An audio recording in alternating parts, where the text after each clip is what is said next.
Hi everyone, welcome to the session Transcription in Prokaryotes. The key points of the discussion are the components of the transcription machinery in prokaryotes are template DNA and the RNA polymerase, the enzyme, and the mechanism of transcription, which we'll be discussing in 3 steps. Initiation. In initiation, we will discuss the promoter recognition and abortive initiation, which is followed by elongation and termination, whereby we will see 2 types of terminations, row dependent and row independent types of termination. The information that is present in the segment of the DNA is made available to the cells through the formation of a molecule of RNA. The synthesis of RNA from a DNA template is called as transcription. The transcription denotes a process in which the information which is encoded in the 4 deoxyribonucleotide letters of DNA is rewritten or transcribed into a similar language composed of 4 ribonucleotide letters of the RNA. So here we will detail the mechanism of transcription in prokaryotes. In the entire section of molecular biology, we are mainly concerned with the central dogma of molecular biology. We started the session with describing the structure of the DNA, which was followed by describing the structure of DNA, followed by discussing the replication of the DNA, and now we are at the level of transcription, where DNA is being transcribed into an RNA.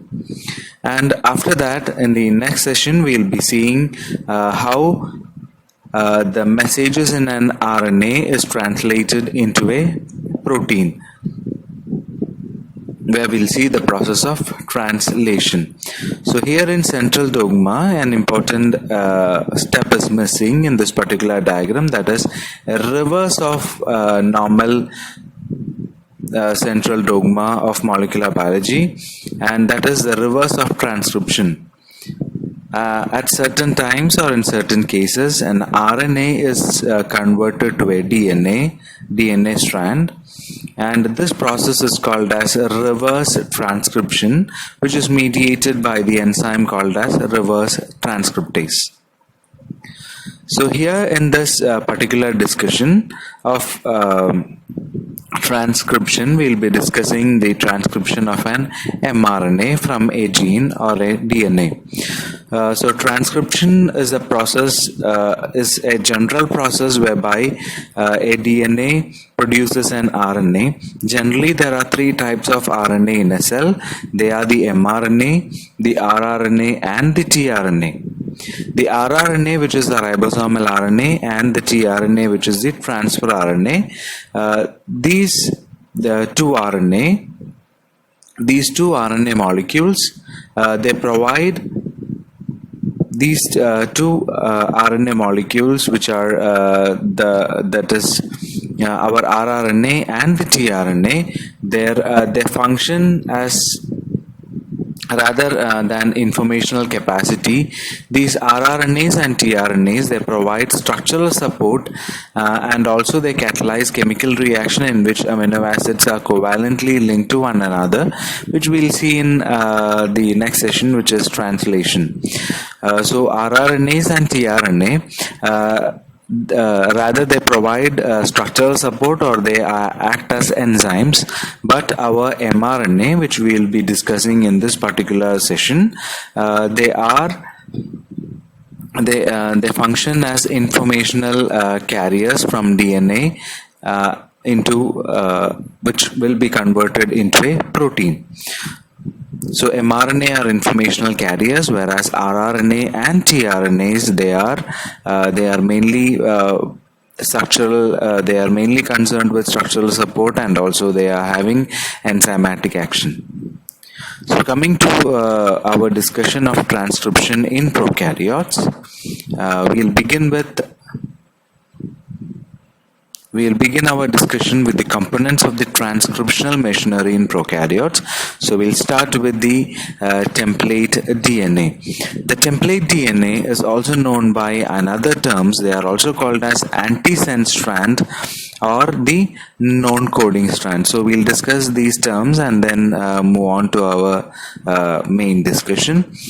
So here you can see a particular DNA which is being transcribed. So here the terms are given. You can see the template DNA as well as the non-template strand. So here the particular strand of DNA which is shown below is called as the template strand. So as we said, a DNA will have two strands, and these strands, they as we said, they are anti-parallel. One will be in 3 prime 5 prime direction, the other will be in the 5 prime 3 prime direction. So even though there are two strands, during transcription only one strand will be involved in the process of transcription. That means any one strand, and transcription occurs, the process of transcription occurs in the template in the direction which is 3 prime to 5 prime. This can happen in any of the template, either this template or this template wherever the gene is present. So in the case which is shown above, you can see that the template strand is the strand which is below, and you can see the synthesis happens in this particular direction which is 3 prime to 5 prime direction. So here this particular DNA strand where the from which the mRNA is synthesized is called as the template strand, and the complementary strand is called as the non-template strand. So in this case, if I take this as our gene which is going to be transcribed, this particular strand is called as the template and this one is the non-template strand. And they are also, or these particular strands are also given another terminologies, that is they are also called as antisense and sense strand. So we'll discuss why these are called as antisense and sense strand. So first we'll take the case with sense strand. A sense strand is a strand which is similar to a sense RNA, which is nothing but the mRNA. So a particular DNA strand which is having more or less similar sequence as that of the mRNA is usually termed as a sense strand. So here in this case,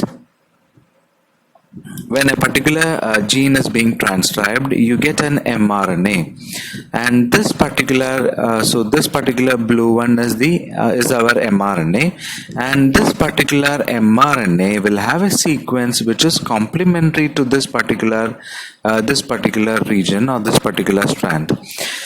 Because this particular non-template strand is complementary to the template, and when the template strand produces a complementary mRNA, it will be same as that of the non-template strand. And now we can see that this particular non-template strand will have a sequence which is similar to that of the mRNA, and hence our non-template strand is called as a sense strand, because it is similar to, which is having a similar sequence to mRNA. And our template strand, because it is complementary to the sense strand, it is termed as an antisense strand.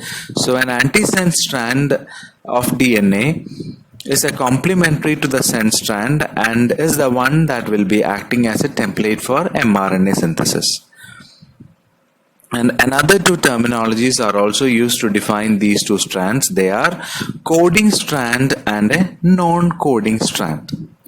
So a coding strand of a DNA has the same sequence as that of the mRNA and is related to the protein sequence that will make up the genetic code.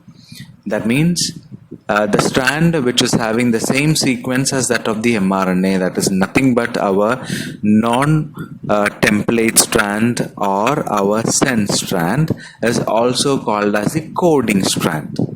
And the non-complementary of the coding strand is called as the non-coding strand. So coming to the new terminology, so we have defined a template strand and non-template strand. After that, we define the template as an anti-sense strand, and this is the sense strand, because this particular set of sequence, it is having a similar sequence as that of the mRNA. And the next was, this is called as the non-coding strand, and this is called as the coding strand. So coding strand, sense strand, and the non-template strand will be having a sequence or a DNA sequence which is similar to that of the mRNA, and hence they are termed so as sense and coding strand. And the complementary one of the template strand, which is complementary to the mRNA, is called as an antisense or a non-coding strand, or simply as a template strand. So now coming to some other terminologies which is related to transcription. They are upstream and downstream sequences. So here in this diagram you can see. So here you can see a point which is called as a start point. So start point is nothing but the particular sequence from which transcription is going to begin, or transcription is going to start, the particular nucleotide from which transcription begins. So we are going to term the upstream and downstream with the reference to this particular nucleotide from which transcription is going to begin, which is called as the start site or start point. So the particular DNA sequence of the template strand, which is seen after the start point. After the start point, in the sense, to state it clearly, the particular DNA strand which is seen towards the 5' end of the start site. Towards the 5' end of the start site is referred to as the downstream sequence, and the particular DNA sequence which is seen towards the 3' end of the towards the 3' end of the start site is referred to as the upstream sequence. So if we are drawing in a diagrammatic representation, you can take it as from the start point, the sequence towards the left is considered to be upstream, and towards the right is said to be downstream, provided the left side is the 3' end and right side is the 5' end. So it is more accurate to define it in terms of its direction as 5' and 3'. So from the start site, the DNA sequence of the template towards the 5' end is referred to as the downstream, and towards the 3' is referred to as the upstream. So transcription will be moving downstream of the start site, because transcription, as we said earlier, it is from 3' to 5' direction, or this particular direction. From the start site, downstream of the template strand, transcription happens. Now the significance of the upstream sequence is that it is in the upstream DNA sequence you have the important region which is called as the promoter. So promoter usually seen in the upstream of the sequence, and you can see in the upstream sequences will be numbered with a negative sign, and the downstream will be referred or designated with a positive sign. You can see here at the start side, the nucleotide will be referred to as +1. That is the nucleotide which starts from where transcription start. From there it will move to +2, +3, etc. And from here towards the upstream sequence, it will start from here -1, -2, -3, etc. So minus sign refers to upstream sequence, plus sign refers to the downstream sequences.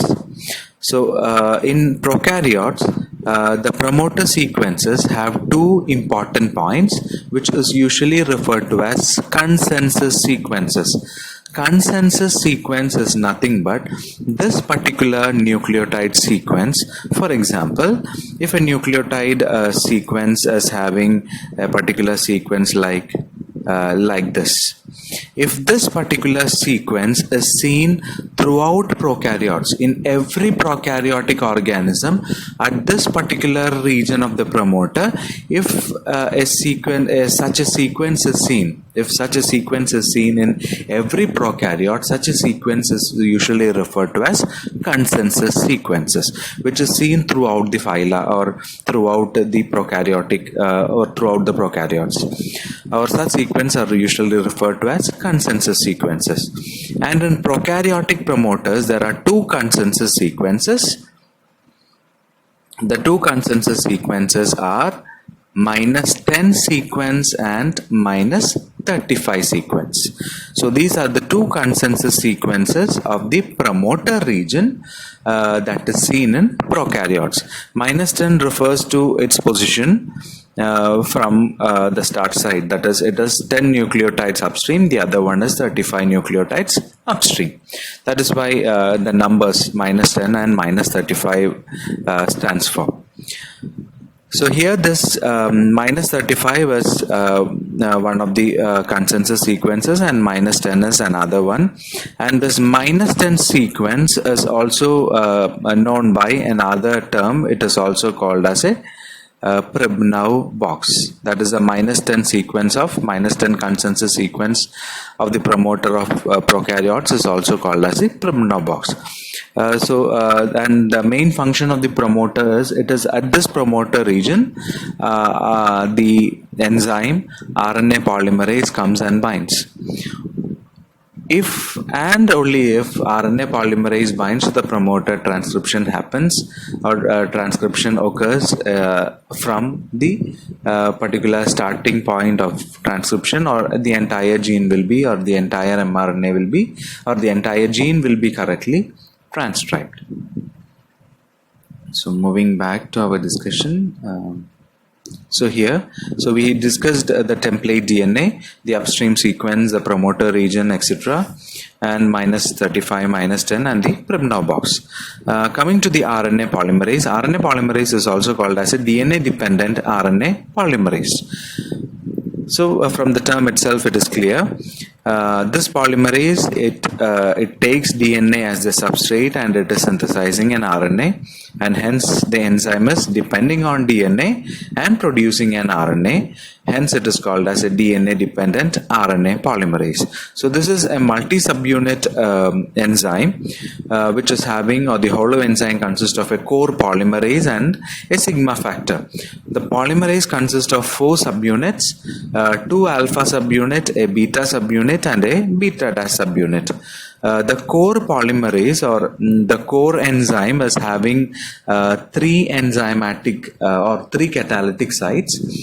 One is for the polymerase activity for synthesizing the RNA in the 5' 3' direction, that it is having a polymerase activity for synthesizing polymerase activity for catalyzing, or it is a 3' 5' polymerase. 3' 5' denotes the direction of the template, 5' 3' denotes the direction of the mRNA. It is also having, the same enzyme is having the helicase activity, and also it is having the unwinding, which is helicase, and also the rewinding activity. The sigma factor is a part of the holo enzyme. It is also a protein, and the main function of sigma factor is to position the RNA polymerase at the promoter. So our core polymerase, because it is having the catalytic site, it can transcribe any DNA.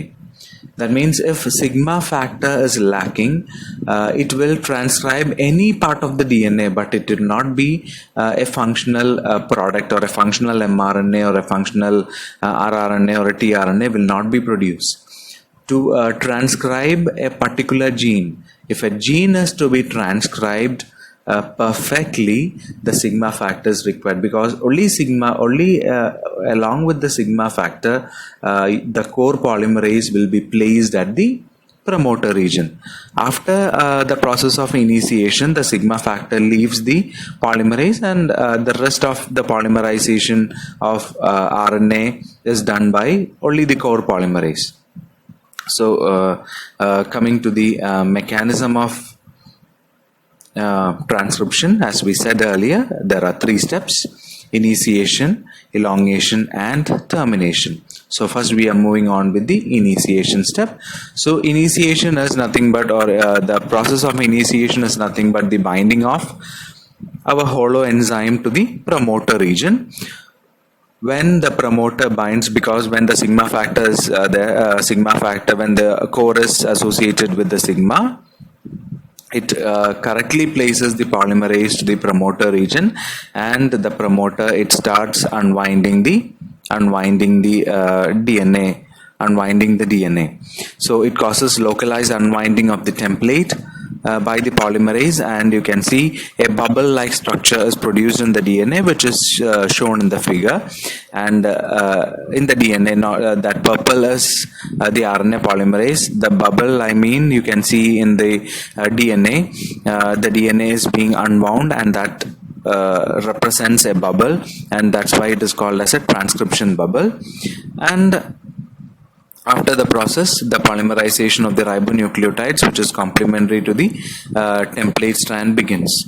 So initiation in prokaryotes is something which is called as an abortive initiation. Abortive initiation is nothing but initiation does not happen in or it is not a one-step process in the case of prokaryotes. The prokaryotic RNA polymerase synthesizes short fragments of RNA. That means it will start or initiate the synthesis producing complementary RNA. It will synthesize. So it will synthesize first 5 nucleotides will be synthesized, and after synthesis of the 5 it will stop, and it will again remove the entire sequence. So what is abortive initiation means? Till the RNA polymerase is competent to produce more than 10 nucleotides, or to polymerize more than 10 nucleotides in a single step. In a single step, if the RNA polymerizes more than 10 nucleotides, then elongation or then it moves. Then the process transcription moves to the second step called as elongation. Until it synthesizes 10 nucleotides in a step, abortive initiation occurs. That means if it halts at polymerizing 6 nucleotides, again it will remove, start synthesizing. If it is halting at 9, again it will remove the nucleotide it synthesizes. So the synthesis continues till it synthesizes more than 10 nucleotides in a single step, and this particular process is called as abortive initiation. So after abortive initiation, elongation occurs. As I said earlier, sigma factor will be released soon after initiation. So elongation is alone catalyzed by the core enzyme, where a nascent RNA is produced. As the RNA, as a new RNA is being produced, it will be displaced from the polymerase. It will not stay inside the polymerase, it will be displaced from the polymerase. It will not form a complex, and you can see an RNA DNA hybrid only in 5 or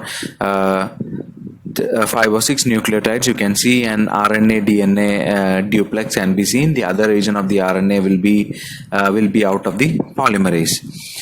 So as the polymerase is moving downstream, the region which is upstream will be rewinded by the same RNA polymerase. So this is the diagram that you see here. This is nothing but the 2 animations which represents the process of transcription. So here you can see in this particular point you can see this is something which is called as an RNA DNA hybrid. So you can see the hybrid, that is RNA DNA complementary, that is pairing can be seen only for 5 or 6 nucleotides. The rest of the RNA, as you see here, the rest of the RNA is hanging out from the RNA polymerase. And in the above diagram you can see, so this is the DNA. It is entering the polymerase, and after the synthesis of the mRNA is leaving the complex. Here the DNA, after it unwinds the DNA inside the polymerase, it rewinds and the DNA is moving out. So this is the DNA here, this is also the DNA here, and this one is the mRNA which is coming out, the single stranded mRNA which is coming out. So this is the process of elongation that is happening in prokaryotes. So coming to the last step, which is called as termination. As we said earlier, there are two types of termination, row dependent as well as row independent type of termination. So in the first case, the termination is dependent on a protein which is called as a row protein. So this particular protein binds to the mRNA, and it moves along the mRNA in the 5' 3' direction and of the polymerase, and where it separates the RNA transcript from the DNA to which it is bound. So it will separate the polymerase, separates the RNA transcript from the DNA to which is bound, and thus termination occurs. In the other case, which is row independent, the polymerase stops transcription when it reaches some special sequence called as a terminator sequence. Terminator sequence, what it does, it typically folds into a hairpin loop. So hairpin loop is nothing but this particular terminator sequence forms a hairpin loop which causes the RNA polymerase to release the RNA completely. Hairpin is nothing but structures like this. When structures like this are produced on the RNA, the RNA polymerase will not move forward. So when this does not move forward, the RNA polymerase senses it as a termination sequence, and the RNA polymerase will be released, and the completed RNA chain will be released without requiring any additional factors. Here there is no requirement of any protein. It is because of the formation of hairpin loops that block the movement of polymerase, and in such cases the termination occurs without the help of a protein. The other one, it is done with the help of the protein which is called as a row protein that releases the RNA from the polymerase. So that's all with the transcription that is happening in the case with prokaryotes. When coming to eukaryotes, it is more complex. The process of transcription is more complex compared to prokaryotes, because there are more factors which are required, more proteins which are required for the process. So with this we complete the process of transcription in the case of prokaryotes.